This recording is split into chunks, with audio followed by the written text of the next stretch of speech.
A madeira sempre foi uma das matérias-primas mais utilizadas pelo homem ao longo da história.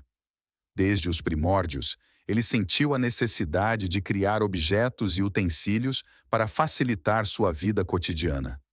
Com o passar do tempo, o conhecimento sobre os diferentes tipos de madeira e suas aplicações foi se aprimorando, permitindo que os projetos se tornassem mais elaborados e bonitos.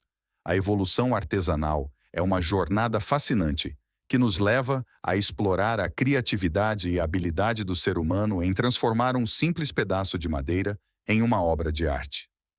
Através de técnicas refinadas e cuidadosos processos de produção, os artesãos são capazes de criar peças únicas e cheias de personalidade. Ao acompanharmos essa evolução, podemos apreciar a beleza e a complexidade do trabalho manual, que muitas vezes é subestimado em um mundo dominado pela produção em massa. É importante valorizar o esforço e a dedicação dos artesãos, que dedicam horas de trabalho para criar peças, que são verdadeiras obras de arte.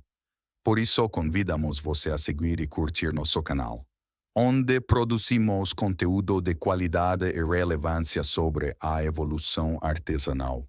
Junte-se a nós nessa jornada de conhecimento e descoberta, e aprecie a beleza e a magia da arte em madeira.